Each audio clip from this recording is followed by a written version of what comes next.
novela, teatro y cuento. Ha formado parte de talleres y cursos con autores de la literatura contemporánea como Eduardo Antonio Parra, Edmel Pardo y Luis Humberto Cruzguat, entre otros. Ganador de los Juegos Florales Netzahualcóyotl, edición 2026, en categoría de verso. Autor del libro de relatos Castigo Ejemplar.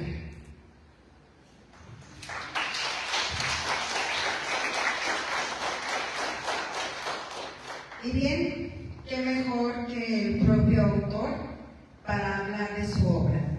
Es un honor para mí ceder el uso de la voz a Zaida Esparza.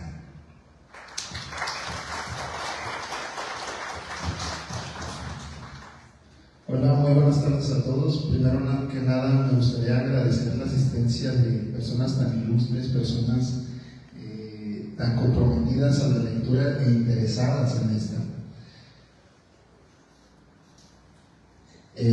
Más que nada, pues asistir a este espacio para hablar de este libro, mi primer libro, Castigo Ejemplar, y reconocerme a mí como escritor.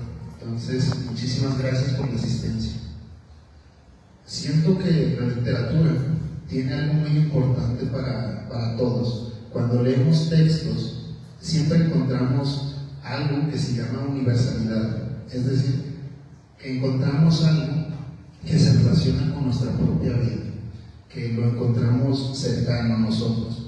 Cuando leemos un texto, podemos encontrar características en los personajes, en los paisajes, en nosotros mismos que se relacionan, incluso con ideas de personas a las que no conocemos.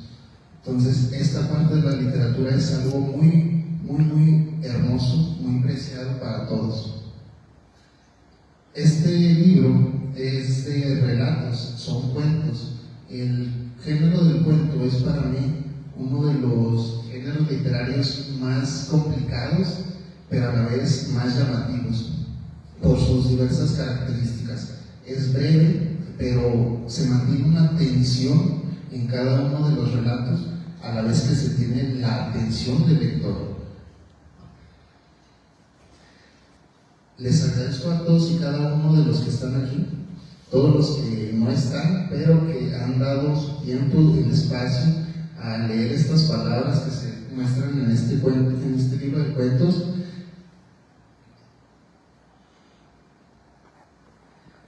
Siempre encontramos personajes llamativos, además del uso de tiempos, narradores. Entonces, eso hace que el género del cuento sea uno de los géneros más llamativos para todos, además de que se adapta a las necesidades de personas en la actualidad.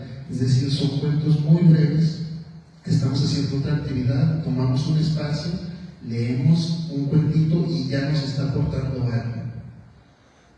Hace mucho tiempo tuve la oportunidad de leer por primera vez el cuento La muerte tiene permiso de Edmundo Valadez. Cuando terminé de leer ese cuento, fue para mí como un balde de agua fría que cayó en mi cuerpo, porque me emocionó, a la vez que me conmocionó, a la vez que hizo una infinidad de emociones en mí como persona. Y yo me propuse algún día poder llegar a tener esa capacidad narrativa de motivar al lector que sintiera emociones, que sintiera algo que cambia dentro de él. Quiero creer que ese propósito se logra en este libro. Entonces, para mí, pues es un gusto contar con todos ustedes aquí hoy. Este libro está compuesto de 12 piezas, 12 cuentos, 12 historias que no tienen relación unos con otros, tocan temas muy diversos y pues es un libro que quiero creer que vale completamente la pena. Pues les dejo con los comentarios de mis compañeros, esperando y les pueda llamar la atención. Muchísimas gracias.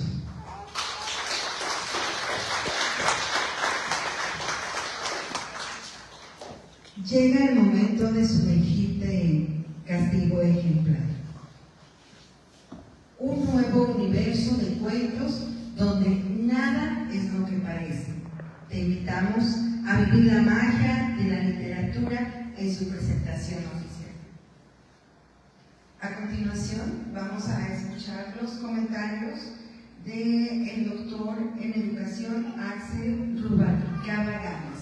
Voy a permitirme leer de su biografía y de su currículum. Axel Rubalcaba Gámez es licenciado en educación primaria por la Escuela Normal Experimental Rafael Ramírez Castañeda. También es maestro en educación y doctor en educación, ambos posgrados realizados en la Universidad Autónoma de Fresnillo. Ha realizado diversos cursos, talleres y diplomados sobre filosofía para niñas, niños y adolescentes, con los siguientes centros: Serafín, Noema, Acertún, Cefir, Secafir y Gifán, Casa Creativa y Onda del Poder. Ha colaborado en proyectos con Marfil, Hacer y la Comunidad Biblia.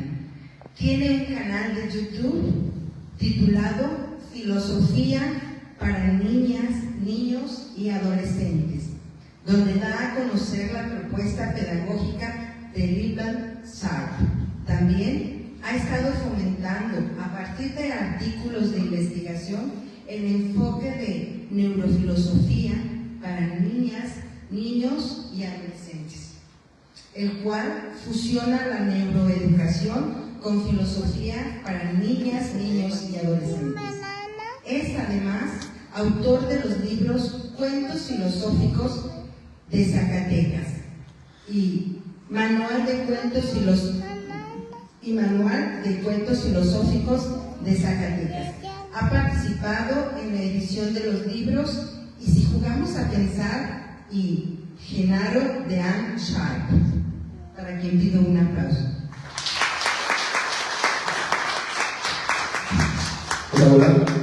Hola. Buenas tardes a todas y todos ustedes. Voy a empezar con la siguiente frase. Si quieres ser un buen escritor, debes ser 1000 veces un buen lector. Jorge Luis Borges.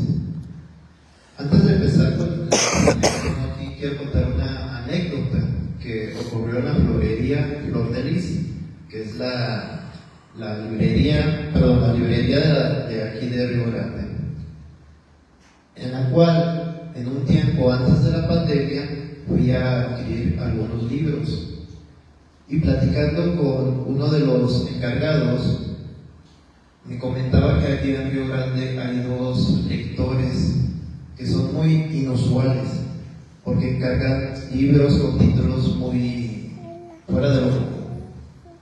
Uno de ellos era yo y el otro Said Esparza. Este libro es más que hojas y letras, es una historia, pero no me refiero a ninguna que está escrita en el mismo. Es más que eso, es parte de eso. Es la historia de cómo se creó las historias que se narran en el libro, algo llamado biografía lectora. Empieza desde que Said se alistó en esa odisea donde los libros fueron sus escuderos fieles. ¿Qué libros habrá leído antes de escribir el suyo propio? ¿Cuáles le gustaron más y cuáles no? ¿Cuáles volvería a leer y cuáles ha releído? ¿Qué personajes y lugares no olvida por el impacto que tuvieron en él? ¿Qué emociones experimentó al leerlos? ¿Qué palabras conoció en ellos? ¿Qué reflexiones tuvo? ¿Qué autores le resuenan tanto? En este sentido, Castigo Ejemplar es la materialización implícita de la historia de vida lectora de Said Esparza. Me imagino las noches que se desveló frente a la computadora escribiendo cada cuento, eligiendo cuidadosamente las palabras más adecuadas, así como el orden más congruente. Me imagino sus momentos de inspiración y sus momentos de bloqueo mental. Me imagino cuando leía y releía sus relatos para valorarlos y corregirlos. ¿Cuántas veces lo hizo? 1, 2, 5, 10 o acaso 20 veces o más. Me imagino cuando los mandó a Texere para empezar el proceso editorial. Eso sí, algo que no pasó en la imaginación, pero sí en la realidad, un recuerdo que tengo presente como si hubiese sido ayer, fue ese 9 de octubre de 2021, cuando por WhatsApp me llegó una notificación que avisaba que un documento llamado Marcha Nupcial me había llegado para ser leído y valorado. Desde ahí supe que algo increíble estaba alejándose. 2026 fue el año en que me pude embriagar con esas lecturas, catarlas como si fueran buenos vinos. Cada cuento equivalía a un sorbo que degustaba con la mirada. Y es que cada historia, cada párrafo, se me hacía tan innovador y a la vez tan familiar. Leerlos me hicieron sentir que estaba en un día y lugar cualesquiera con el autor escuchando de su viva voz estos relatos. La canina ingenua, el escritor demente, el matrimonio desencantado, el recuerdo perturbador, los gigantes deformes, los hermanos cruzando miradas en bandos diferentes, el sacerdote indeciso, el ilusionista con crisis existencial, etc. Podríamos dialogar bastante sobre los criterios que caracterizan la forma de escribir de Said. No obstante, para no hacer el cuento largo, algo que me quedó muy presente fue lo detallado que son sus cuentos. Situaciones que en el mundo real pasarían en un instante. En la literatura los desmenuza, haciendo parecer que el tiempo corre más lento y que el espacio es más intenso. Un sentimiento, una idea, una acción, un fenómeno natural se describe con tal precisión que te deja atrapar, te envuelve, te sumerge en su historia. No se digan los finales, fuera del común, imprevistos por delante de los inesperados, que te dejan pensativo y con ganas de seguir leyendo. Espero con ansia los siguientes cuentos. De lo dicho me cuestiono, ¿cuál es el sentido de escribir historias de fantasía para que lo lean personas reales? ¿Por qué nos cautiva tanto la ficción? ¿Será pues porque nos aleja de la realidad o nos adentra más en ella? ¿Por qué es tan significativo leer y escribir? ¿Será porque la ficción supera la realidad? ¿O acaso la realidad supera la ficción? Lo único de lo que estoy seguro es que cuando uno escribe y lee, la barrera entre la realidad y la fantasía se vuelve más difusa. Aunque eso me hace seguir cuestionando, ¿qué entendemos por realidad y fantasía? ¿Son dos caras de la misma moneda o no tiene nada que ver una con la otra? ¿Se atraen o se repelen? Así que te invito a ti, a todas y todos ustedes, lectores en potencia, lectores principiantes, lectores intermedios y lectores avanzados, a que lean este libro, Castigo ejemplar del docente, maestro y escritor Said Esparza. Déjense cautivar por sus cuentos, brevemente intensos, inusualmente familiares, ostentosamente claros y literariamente filosóficos. Condición humana, sed de inmortalidad, recuerdos familiares, haz de corazones, marcha nupcial, el tacto de tu piel, en la oscuridad, monstruos, anhelos de ti, legado familiar, memorias de un valiente y castigo ejemplar. Esos títulos son puertas a mundos donde lo ordinario se vuelve extraordinario, lo cotidiano insólito y lo fantástico real. ¿Qué esperas? Tienes en tus manos la llave maestra para abrir esas puertas, aquella que conocemos como la habilidad de leer. Said, enhorabuena, muchas felicidades. Ya no solo eres un lector inusual, ahora también eres un escritor inusual, creativo, claro, crítico, cuidadoso y con un futuro muy prometedor. Muchas gracias.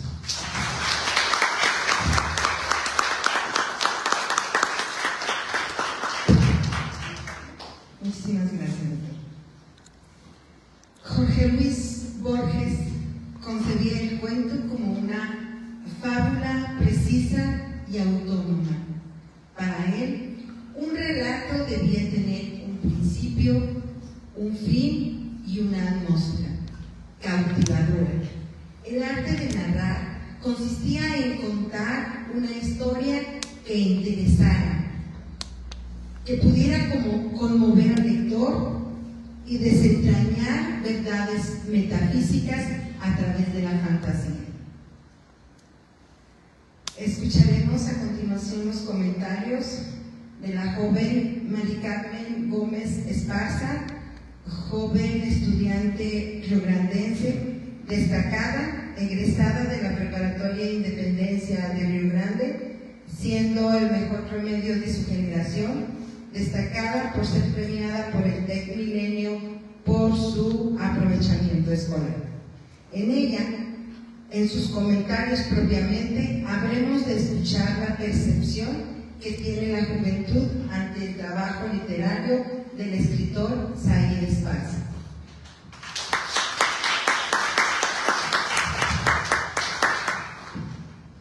Hola, buenas tardes. Me gustaría comenzar agradeciendo al profesor Zair Esparza, que por cierto es mi primo, por permitirme ser parte de este momento tan especial, un evento sumamente significativo y representativo. Representa el inicio de una carrera literaria exitosa, porque una obra de esta magnitud realmente que no da para menos.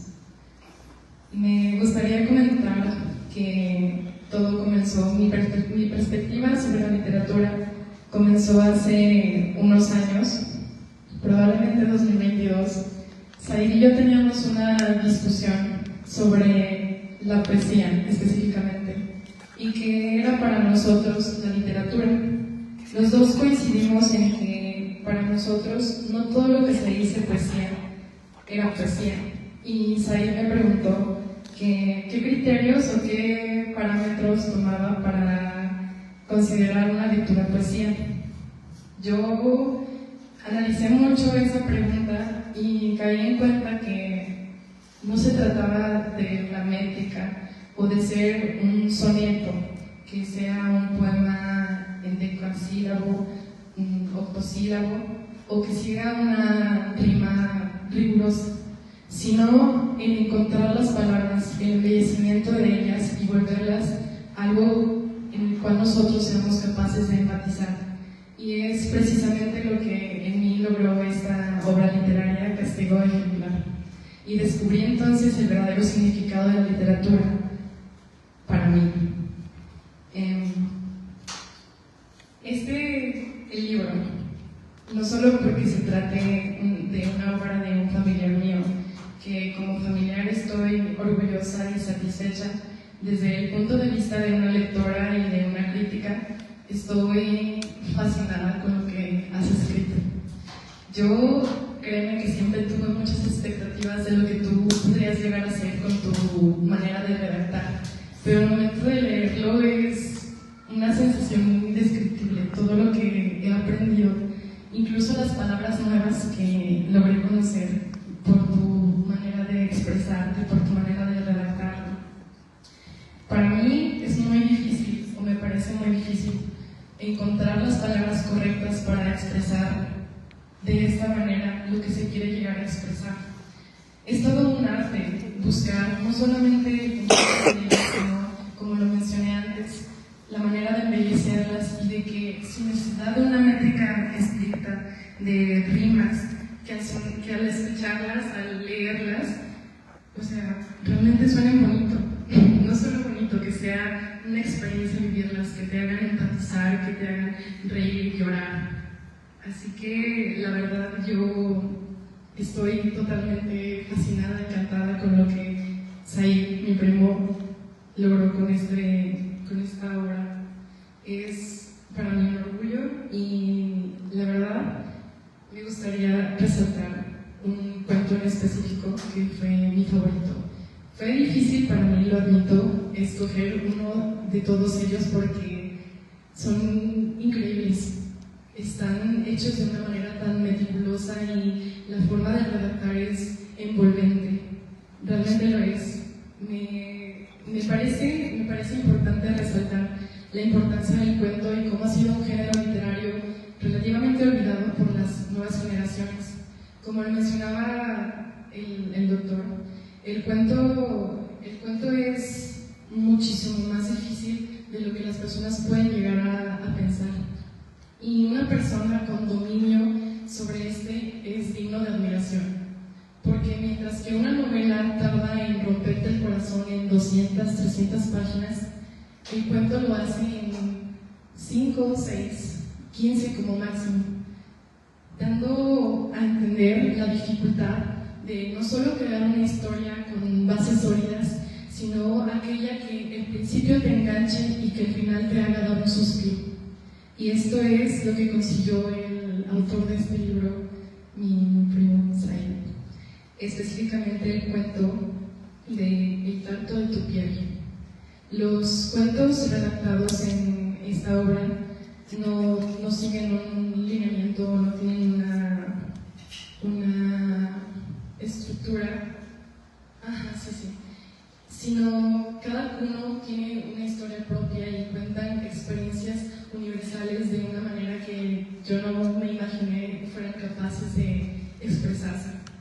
Son experiencias tan comunes como lo es el dolor, el miedo, el odio, el amor, la admiración, que la forma de redacción lo consigue de una manera distinta que ni siquiera percibimos. Todos hemos estado enamorados, todos nos hemos sentido tristes, decepcionados, pero la manera en la que él muestra ese sentimiento, como lo menciona de nuevo el doctor, termina el tiempo, hace que se detenga y que vaya tan lento y que notes sensaciones que nunca habías notado en estas situaciones: el dolor del pecho, el dolor de estómago, que tu piel se erice, las lágrimas recorriendo las mejillas, todo lo que se puede llegar a expresar sobre un sentimiento tan humano y común y volverlo realmente una obra de arte. Entonces me gustaría compartir un pequeño fragmento de mi cuento favorito, o el que yo pude resaltar porque tiene un poco de lo que yo soy. Creo que los lectores encontramos en lo que leemos una parte de nosotros y queda guardado en nuestra memoria para siempre. Para mí fue El tacto de tu piel. Este dice: el tiempo se suspende para dejar que a través del tacto se diga lo que sus labios callan. Suben al vehículo, sus miradas se cruzan y una sonrisa inevitable se dibuja en ambos.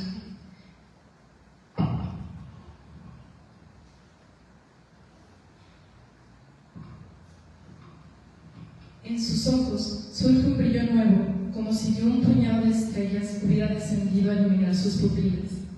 Arriba, las estrellas son testigos, cómplices de la llamarada de pasión que se inmortaliza en las manos entrelazadas de los amantes en silenciosa complicidad. Para mí esto es increíble, realmente una manera fascinante de expresar lo que quiero, lo que yo siento, lo que alguna vez llegué a sentir, y lograr redactarlo de esa manera, plasmarlo en una obra, me encantó mucho. Y pues, como lo comenté, hay lecturas que quedan para siempre en nuestras memorias. Un poema que siempre recordamos, un cuento que nunca olvidamos. Este libro no es la excepción y quedará en mi memoria para siempre, porque es de muchas maneras lo que yo siempre esperé, incluso superé más de lo que yo llegué a imaginar que el profesor Said era capaz de hacer. Así que muchas felicidades y te aprecio mucho. Muchas gracias.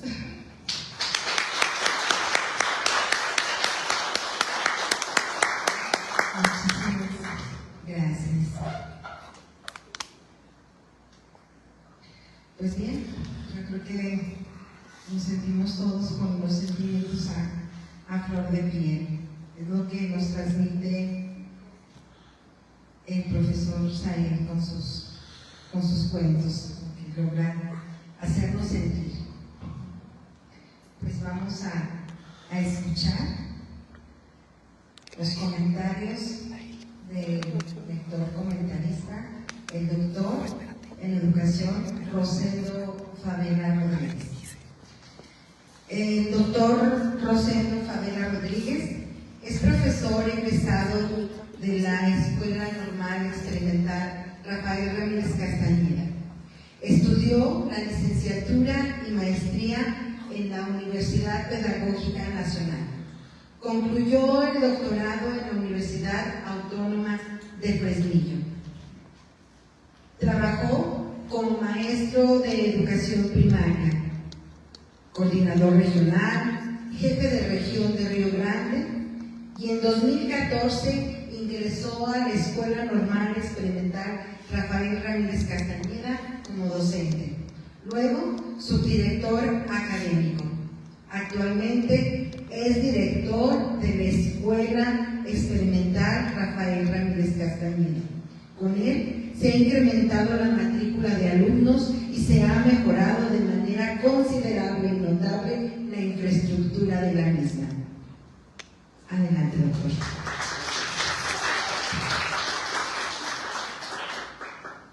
Bueno, yo quiero iniciar con dos antecedentes muy importantes en esta ciudad de Río Grande. Que para mí ha sido como mi segunda casa, yo aquí pasé más de 20 años laborando. Pero ya sobre el asunto de los eventos literarios, yo tengo experiencias aquí en Río Grande. Hace 12 años presentamos en la Casa de la Cultura un libro que un maestro originario de Tetillas había escrito sobre la historia de Río Grande. Nos invitaron a presentarlo y luego la organización Brazos del Agua Anual a partir del 2012 realizó dos diplomados de historia con la Academia de Historia de la Universidad de Zacatecas. Ha habido esfuerzos literarios muy importantes en Río. Bueno, yo quiero decirles que en este tipo de eventos no esperemos ver mucha gente. La literatura se ha considerado como elitista, pero la propia literatura rechaza ese calificativo, porque la literatura no es elitista. El elitismo se entiende como una cultura para pocos, pero esa decisión la tomamos los que queremos leer, no la literatura. No es lo mismo ir a una plaza de toros, de una corrida, o un concierto de música pop, o de música norteña, que estar en un evento literario. ¿Cuál es la diferencia? Siempre un evento literario forza nuestra mente, nuestro pensamiento. Entonces, el arte de escribir, pues es un arte perdido. El arte de leer también lo es. No se puede comparar la cultura de leer que teníamos en el siglo XX con la cultura de leer que tenemos en el siglo XXI. Sí, tenemos que ser realistas, no hay cultura de leer en el siglo XXI. Las redes sociales inundaron nuestra cabeza, nuestro cerebro, nuestros deseos, nuestros pensamientos, y ya no tenemos ganas de leer. Entonces luego aparecen esfuerzos literarios importantes como este, en un maestro, un licenciado de educación, que por cierto tuve como alumno, Axel fue mi alumno en 2014. Y a mí me ha sorprendido mucho la línea literaria, filosófica que ellos han seguido. Repito, la literatura, pues no esperemos que en un evento literario haya mucha gente. Yo valoro y reconozco la presencia de quienes estamos aquí. Conozco la sociedad de Río Grande, la clase política de Río Grande. Conozco a los maestros. En la Normal de Nieves egresamos 35 maestros por año al municipio de Río Grande. Y bueno, no es un reproche, pero he visto mucho esfuerzo de los gobiernos municipales por fortalecer esta situación. El municipio de Río Grande le aporta el mayor número de estudiantes a la Escuela Normal de Nieves año con año. Los estudiantes de Juan Antonio y Miguel Alza llegan a Nieves los domingos con apoyo de los presidentes municipales. cada fin de semana, llegan el domingo y van por ellos el viernes. A mí me parece que eso tendría que ser reconocido por el propio municipio. La aportación cultural de una escuela que ya tiene 50 años, pero eso es otro asunto. Sócrates en Grecia predicaba en la plaza pública, pero Sócrates fue ágrafo. Ágrafo significa A, sí, grafo, letra. O sea, Sócrates, de todo lo que dijo en la plaza pública de Atenas, jamás escribió un solo renglón. Una sola letra escribió Sócrates. Todo lo que sabemos de Sócrates lo escribió Platón en sus diálogos. Ahí puso a Sócrates a dialogar con los estoicos, con todos los presocráticos, y siempre Platón procuraba que Sócrates les ganara las discusiones. Entonces todo lo que sabemos de Sócrates es eso. Pareciera que Sócrates nos condenó a ser ágrafos a todas las sociedades. Bueno, pareciera. Afortunadamente no, porque tenemos en Francia, tuvimos a Victor Hugo, que escribió esa gran novela de Los Miserables, a Tolstoy en Rusia, que escribió La Guerra y la Paz, el Ulises de James Joyce, un libro irlandés precioso, y toda la cultura de Carlos Fuentes, que casi fue premio Nobel, o toda la cultura que nos legó Octavio Paz, premio Nobel en su obra. De eso ya nuestros jóvenes no saben. Yo les pregunto a los jóvenes que si han leído 100 años de soledad y me dicen que qué es eso. Gabriel García Márquez escribió un montón de cuentos. Uno de los cuentos de Said me recuerda a lo que platicó una vez el hijo de Gabriel García Márquez. Gabriel García Márquez lo atrapa el Alzheimer los últimos 6 años de su vida. El hijo de Gabriel García Márquez dice que Gabriel García Márquez, ya sin memoria, agarraba un libro y veía la foto y le acariciaba la foto con la mano, porque le recordaba vagamente a alguien, pues era el mismo. Pero ya Gabriel García Márquez no sabía que era él. Y uno de los cuentos que ahorita preciso me recordó esa desmemoria de Gabriel García Márquez. ¿Quién fue Gabriel García Márquez? Pues nos legó ese libro tan maravilloso de 100 años de soledad. Antes de morir, Mario Vargas Llosa, otro peruano, premio Nobel de Literatura, hace una descripción fabulosa del libro 100 años de soledad, cuando Melquiades entra a Macondo con un gran imán. Al concurso del imán salían las cacerolas y las cucharas y los tenedores volando a pegarse en el imán. Lo que Mario Vargas Llosa nos dice es que en 100 años de soledad, pues Gabriel García Márquez estaba hablando de la llegada de la ciencia a Colombia. Los libros, todas las novelas se escriben por una razón, en un contexto predeterminado, pero las novelas requieren de un análisis interpretativo de quien lee la novela. La novela tiene 3 niveles. El primer nivel de la novela es el literal, los diálogos de los personajes. ¿Qué dice un personaje? ¿Qué dice otro personaje? Un segundo nivel es qué está tratando de decirnos el personaje en esa novela. ¿Cuál es el tema central de la novela? Y un tercer nivel es en qué tiempo se escribe una novela. La segunda parte del Quijote, ya después que vemos en la primera parte que Don Quijote es un caballero muy flaco que trae su espada arriba de su caballo rocinante y que lucha contra molinos de viento, y que los molinos de viento, pues al estar dando vueltas, pues lo tumban y nunca puede derrotarlos. Y en la segunda parte Miguel de Cervantes Saavedra no lo explica él, pero la filología lo descifra. ¿Qué quiso decir Miguel de Cervantes Saavedra con poner los molinos de viento y poner a Don Quijote a pelear con su espada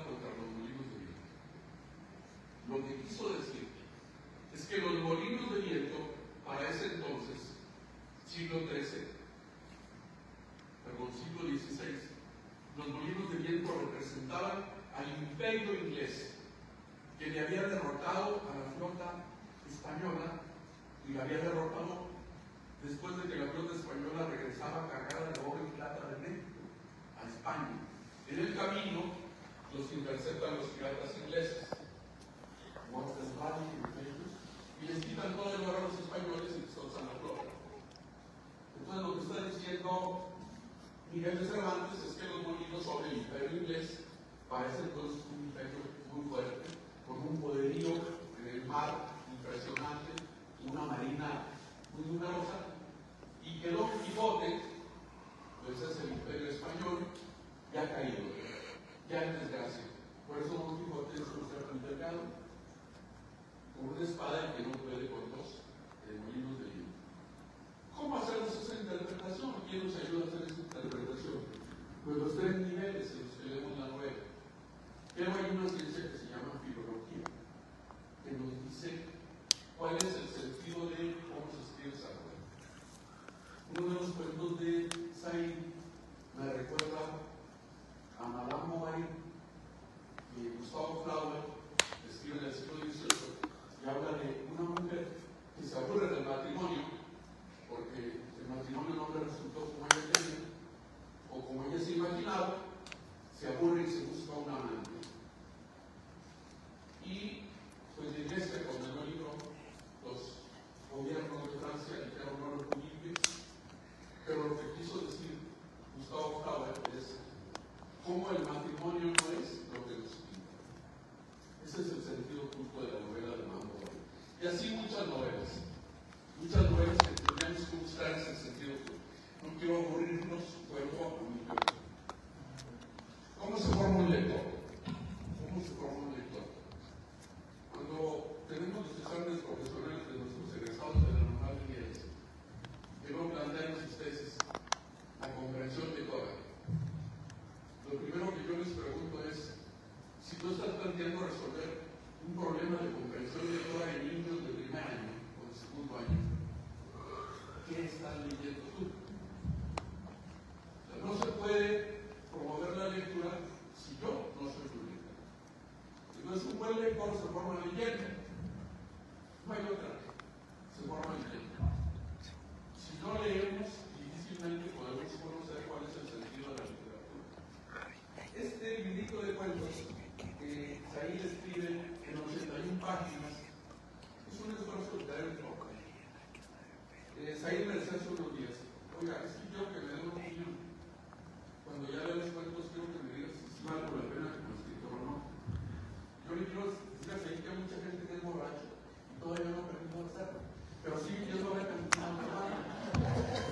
Entonces, el asunto de un escritor es que hay que hacer esfuerzos todos los días. Es que es un buen esfuerzo.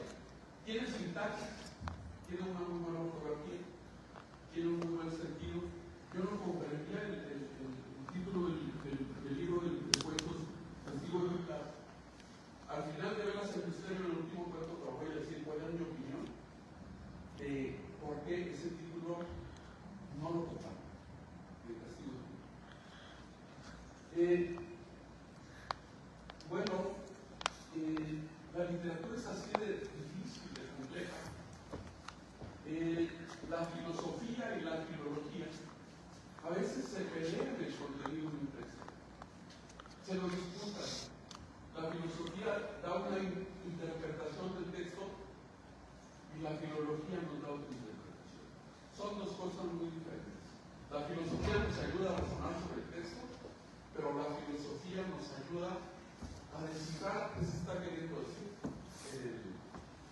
en el texto.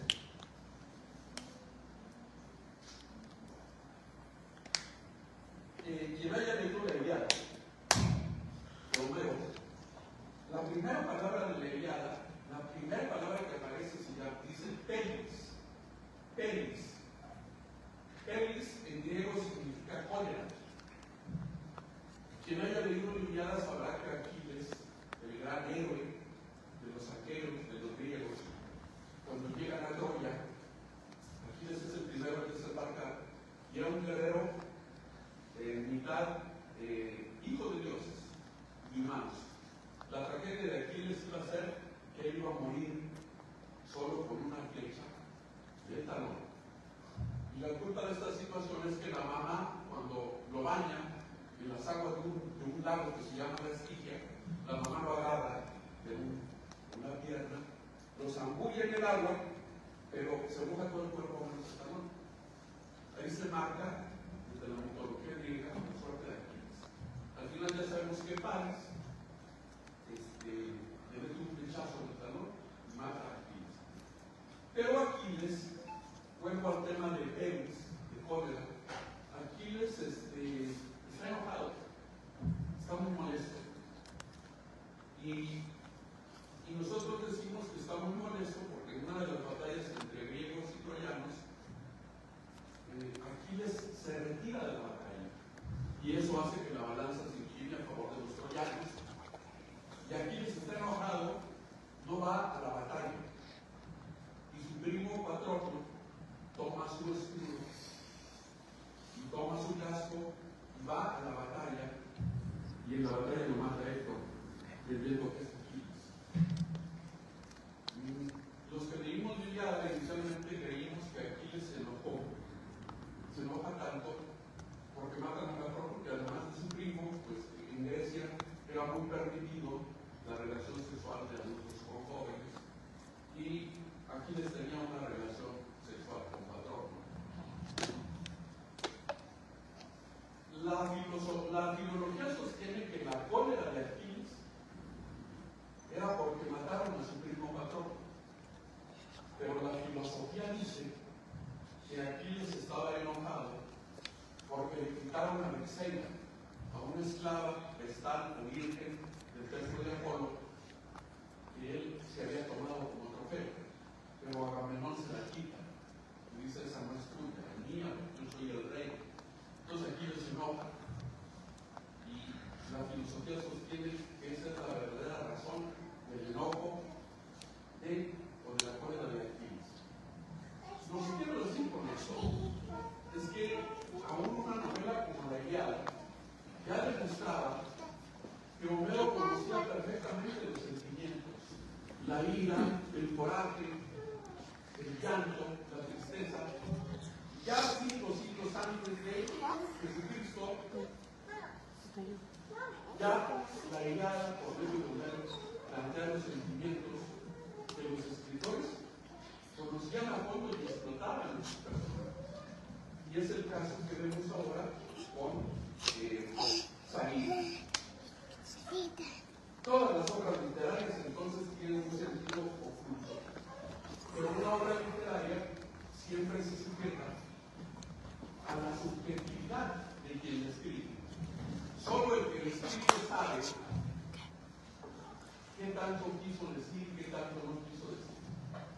La esposa de Gabriel García Márquez, Mercedes, antes de morir Gabriel García Márquez, dice que ella le pidió que antes de morir, mucho antes, le describiera a sus hijos cuál había sido la carpintería secreta de la obra 100 años de soledad.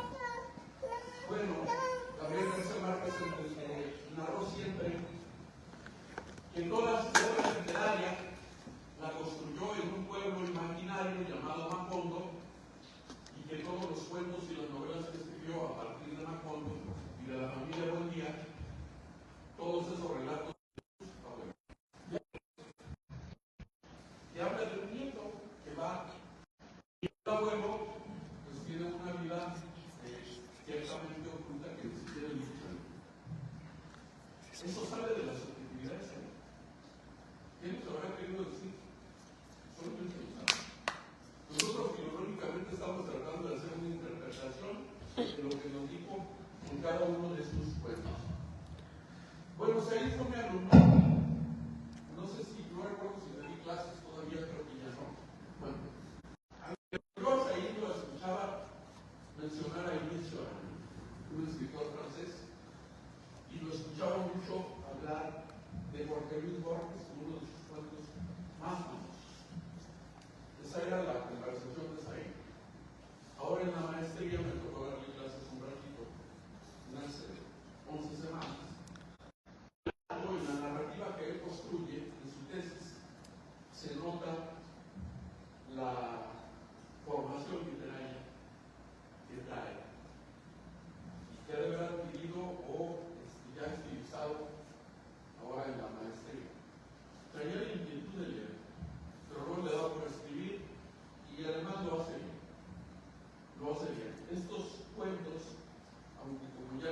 mis antecesores, mi antecesora, no tienen mucho en común. De hecho, no tienen nada en común, ninguno de los cuentos. Cada cuento es independiente de sí. Pero en cada uno de los cuentos sí puede uno detectar cuál es el tema central del mismo. ¿Cuál es el tema central del mismo? Yo me di a la tarea de leerlos todos. Y el primer cuento, que se llama La condición humana, a mí me recordó ese gran libro de Hannah Arendt, que se llama La condición humana.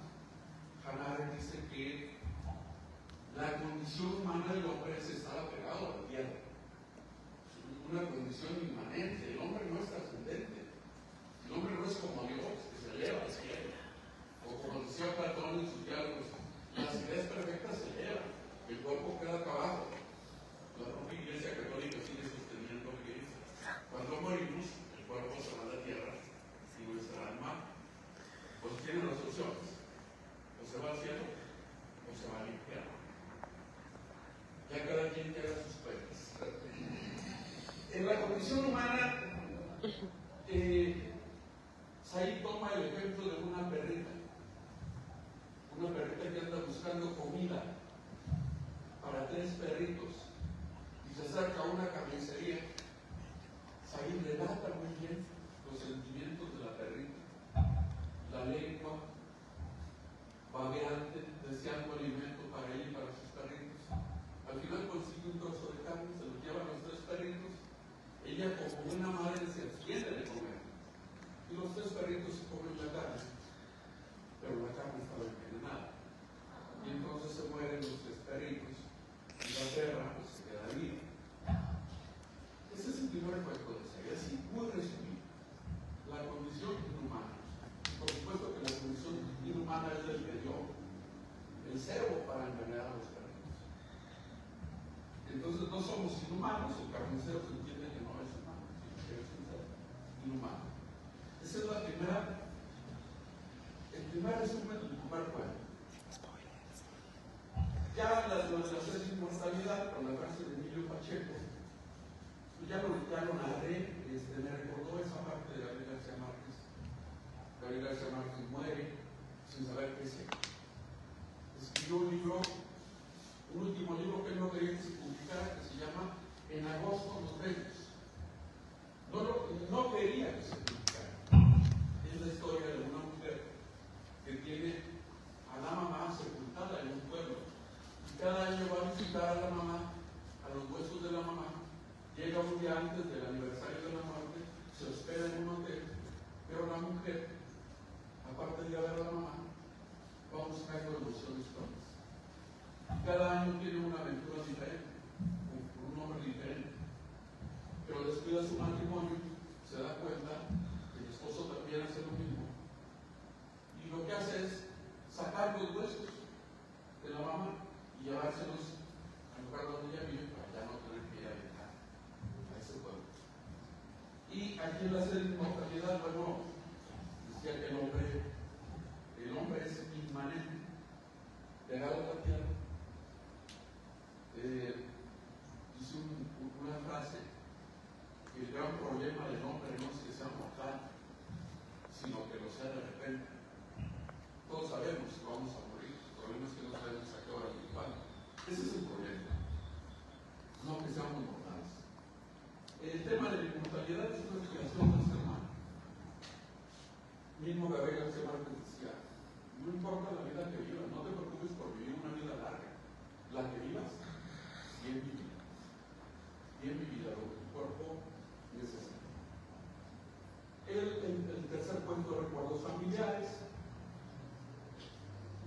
Dice que luego no va a vender. Yo estoy motivado. Bueno, voy a hacer caso. De Carlos Cerruto, un escritor argentino, con una serie de cuentos latinoamericanos, le da el tratamiento a la muerte. Es el tema que nos ha ocupado mucho. Cerruto le da un tratamiento muy especial a la muerte. Una pareja que dura muchos años sin verse. Llega el hombre a ver a la novia, platican, él le deja saca un reloj que le trajo de Estados Unidos después de 20 años. Otro día va y la busca, toca la puerta, le abre, los vecinos alarmados, ¿qué está tocando? Pues estoy tocando a mi novia, oiga, su novia murió hace 10 años. Y me recordó también la canción de Y nos dieron unas 10, cuando el hombre va y busca, ya hay un banco ahí en lugar del cuarto de hotel donde hacía varios años había estado con el museo. En general los cuentos están de 3 o 4 páginas. Hay unos cuentos muy importantes, fueron para no ya estropear de la venta hasta ahí. Ya no voy a relatar a cada uno, yo los recomiendo. Están bien escritos. Este librito es casi del tamaño de de hecho, uno de sus cuentos me recuerda a uno de los cuentos que Juan Rulfo escribe. El cuento que me recuerda a otros cuentos amarillos que no me maten, no del tuyo, sino del de Juan Rulfo. Bueno, hay lugares comunes. Es el primer libro de serie, yo espero que en el 50 ya comparado no vaya mucho más. Su técnica literaria, su capacidad narrativa, que hace que el segundo sea de 200 páginas. Sí. Para mí ha sido un placer. Es una cosecha. Él fue mi alumno. Y aunque luego los maestros no cosechamos mucho, pero sí cosechamos, ¿sabes? Ver a este muchacho escribir, primero Axel, a mí me da mucha satisfacción. Y sobre todo, pues, solicitar que este tipo de eventos literarios sean más sistemáticos. Ya tenemos muy abandonado la literatura y en las redes sociales ya estamos demasiados en Chulcan como un enjambre, como las abejas pegadas a la red de internet sin querernos despegar. Sería todo de mi parte. Muchas gracias.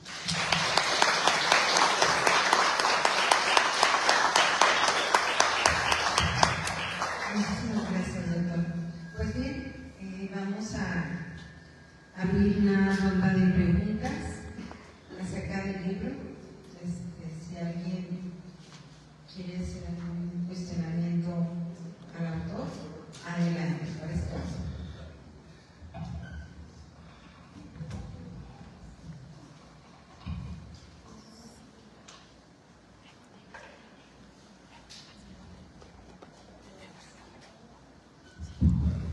Adelante, licenciado. Permítame.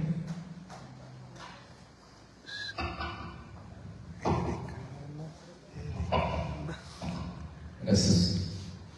Bueno, esta es una pregunta más en general, para mí, para todo el público presente. ¿Tú cómo de tu propia idea, cómo a nosotros nos venderías tu libro? ¿Cómo nos lo recomendarías?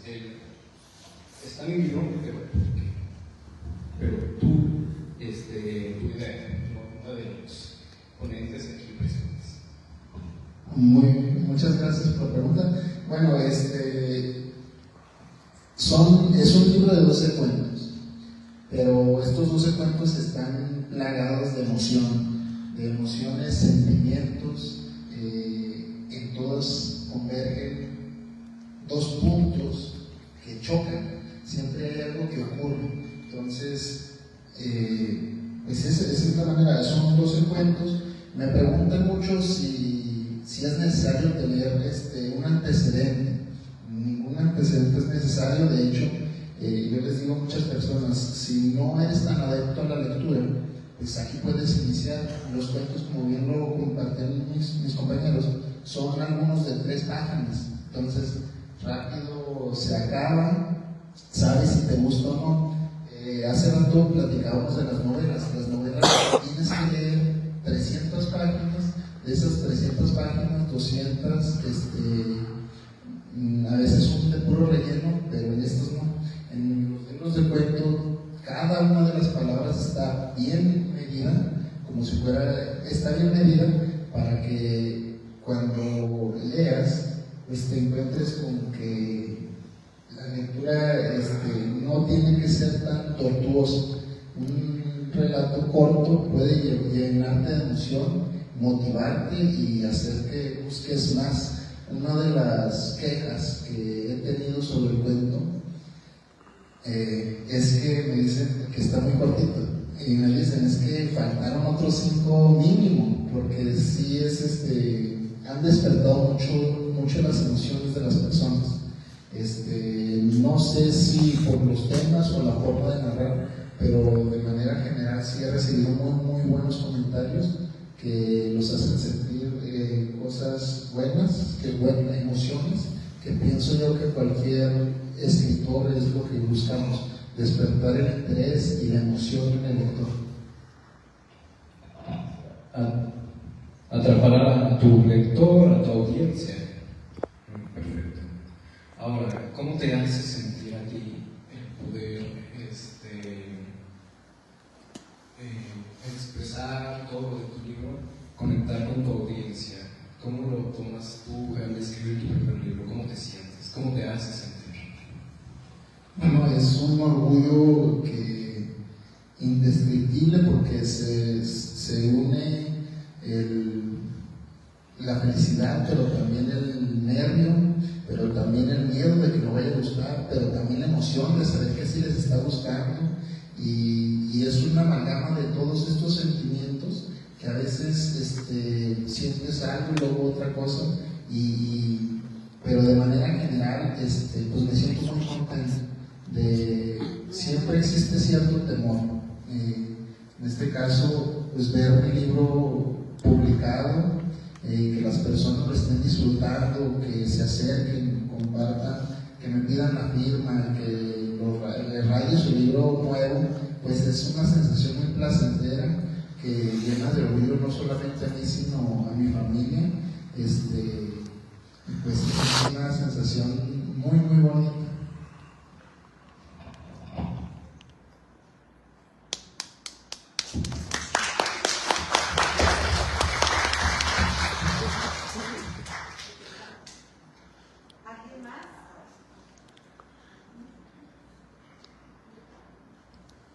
Allá con la licenciada.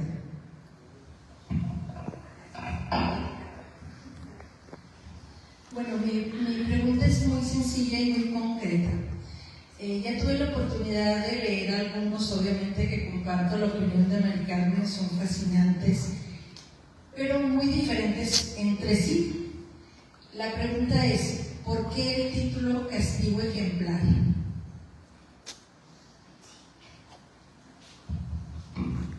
Bueno, existe una tradición entre los escritores de utilizar uno de los nombres de los cuentos que sea más representativo para ponerle el título. En este caso, desde un inicio este nombre era parte del último cuento, y recordemos, por ejemplo, a José de la Colina, que pone La tumba india y otros cuentos, a Augusto Monterroso, que pone obras completas y otros cuentos, el Mundo Valadez con La muerte tiene permiso. Entonces es como que esta tradición de tomar el nombre de uno de los cuentos que ya existen para que represente. De manera muy personal, es uno de los que más me es mi favorito, porque tengo como que 12 favoritos, entonces sí se me hace complicado, pero es por esa tradición. Y pues sí, a pesar